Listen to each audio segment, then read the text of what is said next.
Lots to share with you in the business report today as part 2 of our sit-down with Barita Investment CEO Ramon Small-Ferguson. Focus is on the future, including his anticipation of accelerated entrepreneurial activity in Jamaica and how technology is being leveraged to facilitate commerce. I think the wave of entrepreneurship that we're seeing in Jamaica is reflective of a few things. One is the positive examples that have been seen over the last several years, with several ventures moving from small to medium to large, and several ventures that have been founded in the last several years absolutely exploding, right? And that has given persons confidence to step out of the conventional box of a 9-to-5. Small-Ferguson notes a number of other contributing factors. Jamaica is in a different place fiscally. Our debt to GDP has fallen precipitously, and that has created a lot of opportunities for private credit and private equity and public equity funding in general for the business community, and that has helped to fuel a lot of the expansion that I mentioned before. The final point is that globalization is not a recent phenomenon, but certainly global access has expanded for us here locally. The world has become smaller, right? And we've seen a lot of linkages being created on a smaller scale.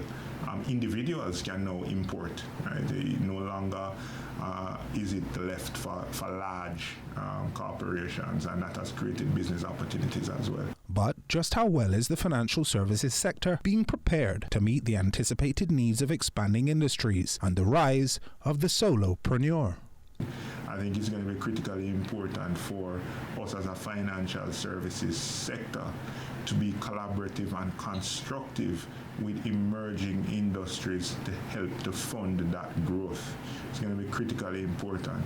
It's also going to be important for us to be coordinated with the government, who is the chief facilitator of growth, I would say, in ensuring that we provide jet fuel to targeted industries over the course of the next several years as we collectively move towards a growth agenda. It's one that the Barita Investment CEO admits will bring with it new categories of risk and reward as e-commerce becomes increasingly commonplace and the menace of cybercrimes increases. Risks are always emerging. Right? As you said, in past, the risk associated with, say, the sector that we were in was probably who had the strongest vaults and the most adept security guards. Right? We've now moved into a space where we have entrusted a lot in technology, and therefore the risk associated with cyber exposures is really probably, if you look at it, the single most concentrated risk that businesses within our space face. The fact is that in the same way that we would have continued to build out our physical safety infrastructure, in our sector we continue to build out the infrastructure surrounding our cyber safety.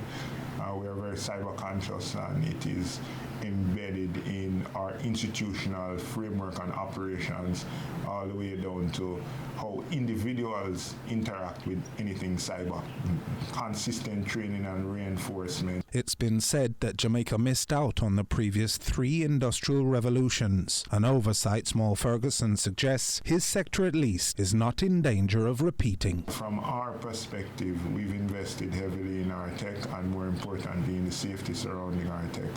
A lot of cyber events are still caused by human behavior, Joel, so it doesn't take out the human element. So it's critically important to continue to teach and reinforce, and we have invested heavily in that, and I know that my counterparts are doing the same. And that was your business report. I'm Joel Crossgill.